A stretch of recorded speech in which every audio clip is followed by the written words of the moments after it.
Hello friends, स्वागत है आपका आपके अपने YouTube channel OCC by Vipul sir में।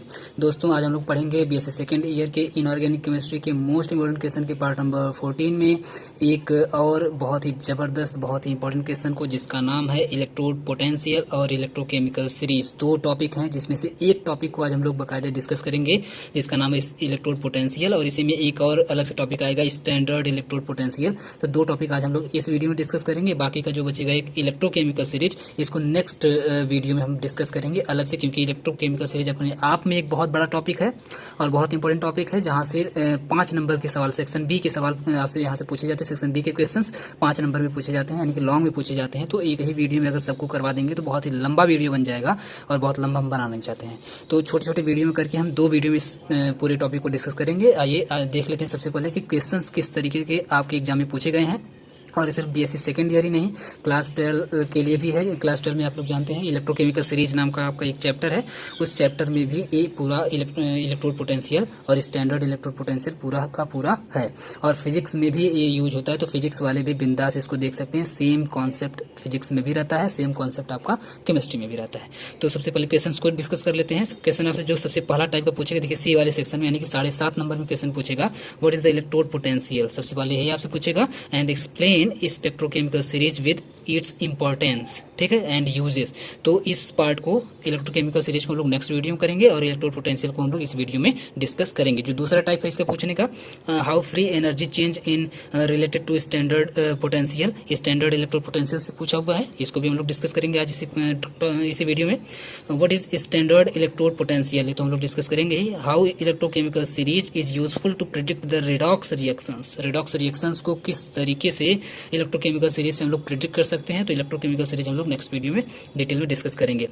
And so that following reactions will occur spontaneously or not, तो जिसमें से एक रिएक्शन आपको देकर के अक्सर पूछता है कि एक रिएक्शन दे देगा और रिएक्शन से पूछेगा कि जो रिएक्शन है वो आपका स्पॉन्टेनियसली अकर करेगा या नहीं करेगा, स्पॉन्टेनियसली चलेगा, रिएक्शन होगा या नहीं होगा। तो इसको भी हम लोग on the basis of electrochemical series इसको प्रेडिक्ट करते हैं, इसको हम लोग नेक्स्ट वीडियो में डिस्कस करेंगे। जो नेक्स्ट टाइप है इसका पूछने का, वो है predict whether the following reactions, एक रिएक्शन फिर से दिया और फिर से वही बात पूछा, will occur spontaneous or not. तो स्पॉन्टेनियस है कि नहीं है, सारी वैल्यूज आपको दे देगा, बस आपको थोड़ा सा एक्सप्लेन करके इसको देखिए। इसको कैलकुलेट वगैरह कुछ नहीं करना है, इसको कैलकुलेट वगैरह कुछ नहीं करना, बस एक छोटा सा सब्ट्रैक्शन करना है, और करने के बाद आपको तुरंत प्रिडिक्ट करके बता देना, कोई दिक्कत इसमें नहीं होने वाली है।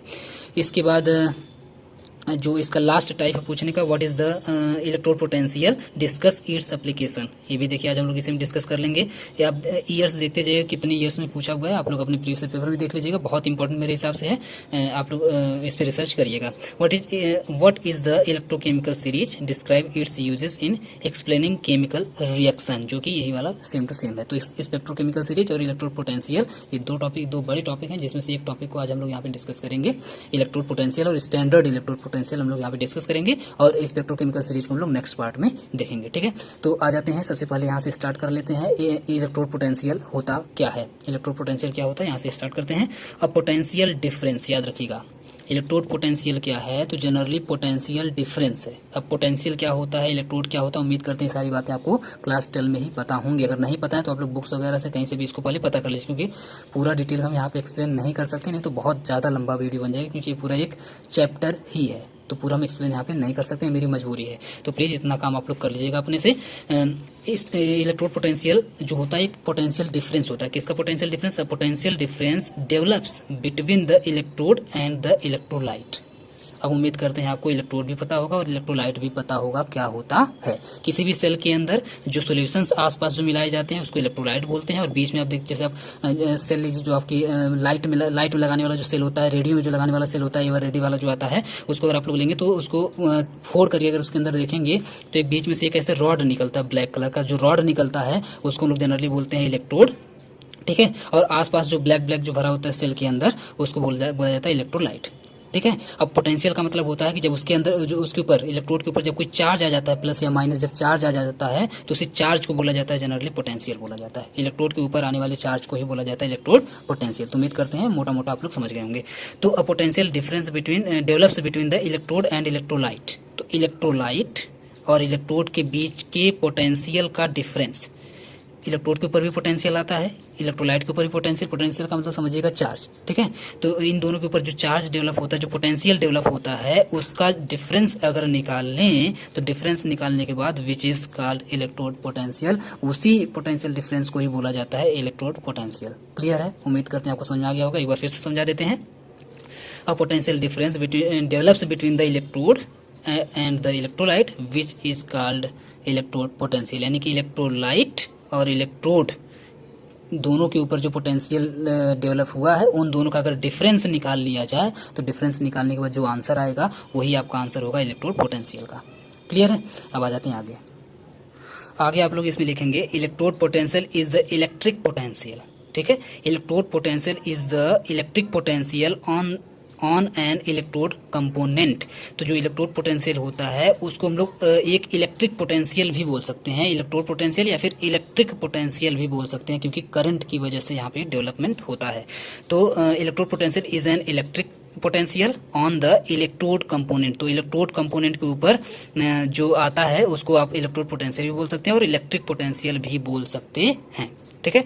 इन अ सेल, एक सेल के अंदर अगर हम लोग देखें इलेक्ट्रोड पोटेंशियल को कैसे कैलकुलेट करना है, तो in a cell there is an electrode potential for the cathode and an electrode potential for the anode.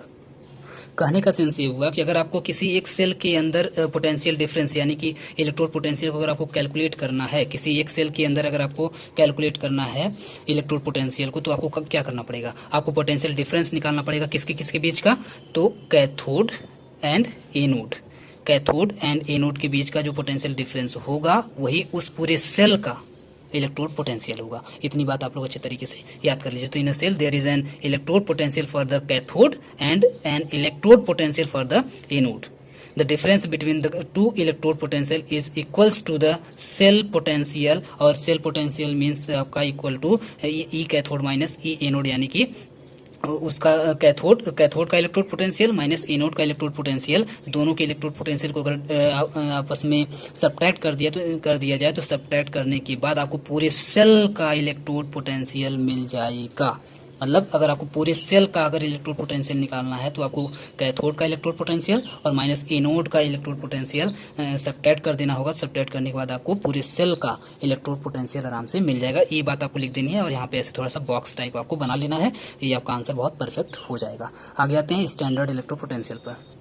अब आप कहेंगे सर इलेक्ट्रोड पोटेंशियल तो समझ में आ गया, अब स्टैंडर्ड इलेक्ट्रोड पोटेंशियल क्या होता है? तो स्टैंडर्ड का मतलब क्या होता है? जैसे अगर आप अपने आप को बोलें कि मैं तो बहुत एकदम स्टैंडर्ड आदमी हूँ, है ना, मैं बहुत स्टैंडर्ड तरीके से रहता हूँ, तो स्टैंडर्ड कहने का मतलब क्या होता है? स्टैंडर्ड वर्ड ज्यों ही किसी के सामने लगाया जाता है, इसका मतलब ये हुआ कि वो बहुत ही ज़्यादा बिल्कुल एक रूल एक रेगुलेशंस में रहने वाला आदमी है, एक बिल्कुल अपने रूल के हिसाब से काम करता है। इतने बजे ये काम, इतने बजे ये काम, इतने बजे ये काम, मतलब बिल्कुल अपने समय का, अपने रूल का बिल्कुल पक्का आदमी। यानी कुछ चीजें बिल्कुल फिक्स हो जाती हैं कि हाँ ये ऐसा है तो ऐसा ही है, इसी टाइम पे काम होता है तो होता है, मतलब बहुत ही स्टैंडर्ड आदमी। स्टैंडर्ड का मतलब होता है बिल्कुल अपने रूल और रेगुलेशंस का पक्का आदमी।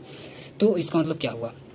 इसका मतलब ये हुआ कि जो इलेक्ट्रोड पोटेंशियल अगर स्टैंडर्ड बनेगा तो इसका मतलब ये भी हुआ कि इसमें भी कुछ चीज़ें पक्की कर दी जाएंगी, इसके भी ये भी अपने रूल और रेगुलेशंस का बिल्कुल पक्का हो जाएगा। तो कौन से रूल्स होंगे, कौन से रेगुलेशंस होंगे, कौन से चीज़ें होंगी जो यहाँ पे पक्की कर दी जाए, जिसकी वजह से जो इलेक्ट्रोड पोटेंशियल है ये भी स्टैंडर्ड बन जाए, उसके बारे में हमको यहाँ पे डिस्कस करना है। तो चलिए डिस्कस करते हैं। When the concentrations of all the species involve in the half cell is unity and temperature is 298 kelvin. बस दो चीज सिर्फ इसमें यहाँ पे फिक्स कर देनी है, और जो ही दो चीज फिक्स हुई तुरंत वो इलेक्ट्रोड पोटेंशियल सिर्फ इलेक्ट्रोड पोटेंशियल नहीं रह जाता है, स्टैंडर्ड इलेक्ट्रोड पोटेंशियल बन जाता है। सिंपल सी बात, सिर्फ दो चीजें फिक्स कर देनी होती है। क्या? एक तो उसके अंदर जो इलेक्ट्रोलाइट मिलाया जाएगा, जो स्पीसीज जो मिलाई जाएंगी, यानी कि जो उसमें कंपाउंड्स मिलाए जाएंगे, उनका जो कॉन्सेंट्रेशन होगा, उनका कॉन्सेंट्रेशन यूनिटी यानी कि 1 होना चाहिए। क्या होना चाहिए? 1 होना चाहिए। 1 ग्राम पर मोल बोल सकते हैं इसको आप लोग। तो यूनिटी यानी कि 1 होना चाहिए। दूसरी बात, और टेम्परेचर जो उसमें होगा, and temperature is 298 kelvin. 298 kelvin, या फिर अगर डिग्री सेल्सियस में बोलना चाहें तो 25 डिग्री सेल्सियस। ठीक है, 25 डिग्री सेल्सियस या फिर 298 केल्विन डिटरमाइन होना चाहिए। यानी कि देखिए दो चीज़ बिल्कुल फिक्स कर दी गई कि कॉन्सेंट्रेशन आप यूनिटी से ना ही ज़्यादा कर सकते हैं ना ही कम कर सकते हैं, मतलब एक से ना ही ज़्यादा ना ही कम। दूसरी बात, जो टेम्परेचर होना चाहिए वो भी आप ऐसा नहीं 30-35 डिग्री सेल्सियस कर दीजिए या फिर 10 डिग्री सेल्सियस कर दीजिए, ऐसा बिल्कुल नहीं है। 25 डिग्री सेल्सियस या फिर 298 केल्विन आपका बिल्कुल फिक्स होना चाहिए। तो दो चीज़ें जो ही फिक्स कर दी जाती है मतलब अब मामला फिट है। इलेक्ट्रोड पोटेंशियल अब सिर्फ इलेक्ट्रोड पोटेंशियल नहीं रह गया, अब बन गया आपका स्टैंडर्ड, क्योंकि दो तीन चीज़ें इसके फिक्स हो गई, इसके रूल्स बिल्कुल फिक्स हो गए, भैया इतना तो इतना, बात खत्म, अब इसके आगे कोई बात नहीं होगी, तो वो आपका स्टैंडर्ड बन जाता है। ठीक है, the electrode potential is known as standard electrode potential. Simple सी बात है, बस दो चीज़ें आपको याद कर लेनी है, सेम वही इलेक्ट्रोड पोटेंशियल है, बस आपको कॉन्सेंट्रेशन फिक्स कर देना है और टेम्परेचर फिक्स कर देना है। जो ही दो चीज़ें फिक्स होंगी अपने आप वो स्टैंडर्ड बन जाएगा। उम्मीद करते हैं आपको अच्छे तरीके से समझ आ गया होगा। अब आते हैं इसके एप्लीकेशंस को डिस्कस कर लेते हैं। इसके एप्लीकेशन में आप लोग क्या लिखेंगे, तो बहुत ही अच्छे तरीके से मैंने यहाँ पे 7-8 पॉइंट लिखे हुए, बस ये पॉइंट्स अगर आप लोग लिख देते हैं तो बस इतना बहुत हो जाता है, क्योंकि एप्लीकेशन इसका बहुत लॉन्ग है, सब लिखना भी पॉसिबल नहीं है और पढ़ना भी पॉसिबल नहीं है यहाँ पे। ठीक है, तो बस आप लोग उसका नाम डिस्कस कर दीजिएगा, आराम से आपका एप्लीकेशन हो जाएगा, एग्जाम में नंबर आपको मिल जाएगा। जैसे application of the electrode potential, सबसे पहला आप लोग लिखेंगे थर्मोडायनेमिक सेल पोटेंशियल। ठीक है, थर्मोडायनेमिक सेल पोटेंशियल। दूसरा आपका फ्री एनर्जी। तीसरा आपका सॉल्युबिलिटी प्रोडक्ट्स। चौथा आपका इक्विलिब्रियम कांस्टेंट। पांचवा आपका डिसोसिएशन कांस्टेंट। और छठवां आपका पीएच। और सातवां आपका अननोन कॉन्सेंट्रेशन। और आठवां होगा आपका टाइट्रेशन कर्व। तो ये 8 के 8 आप लोग याद कर लेंगे, 8 इसके एप्लीकेशंस हैं। ये एप्लीकेशंस का नाम बस आपको वहाँ पे जाकर के डिस्कस कर देना है, इसके बारे में नहीं लिखना, बस इसका नाम अगर आप लोग 7-8 डिस्कस यहाँ पे कर देते हैं तो आपका एनफ हो जाएगा, आंसर आपका खुद ही इतना लंबा बन चुका, कोई दिक्कत नहीं है। तो यहीं पर आपका इलेक्ट्रोड पोटेंशियल और स्टैंडर्ड इलेक्ट्रोड पोटेंशियल दोनों आपका यहीं पर फिनिश हो जाता है, खत्म हो जाता है आंसर। नेक्स्ट वीडियो में हम लोग पढ़ेंगे इलेक्ट्रोकेमिकल सीरीज को। ठीक है, तो दो टॉपिक आज हम लोग खत्म कर लिए हैं, बहुत इंपॉर्टेंट टॉपिक्स थे। उम्मीद करते हैं आपको बहुत अच्छे तरीके से समझ में आया होगा। प्लीज़ आप लोग बने रहिए बिल्कुल, चैनल से सब्सक्राइब नहीं किए हैं तो प्लीज़ जल्दी सब्सक्राइब कर लीजिए और नेक्स्ट वीडियो तुरंत जाकर के देख लीजिएगा इलेक्ट्रोकेमिकल सीरीज पर, जो कि मोस्ट इंपॉर्टेंट है। सबसे ज़्यादा बार तो वही पूछा गया, इलेक्ट्रोकेमिकल सीरीज है और लॉन्ग में पूछा जाता है, इसलिए आपके लिए ज़्यादा इंपॉर्टेंट हो जाएगा। तो पूरा वीडियो देखने के लिए बहुत बहुत धन्यवाद।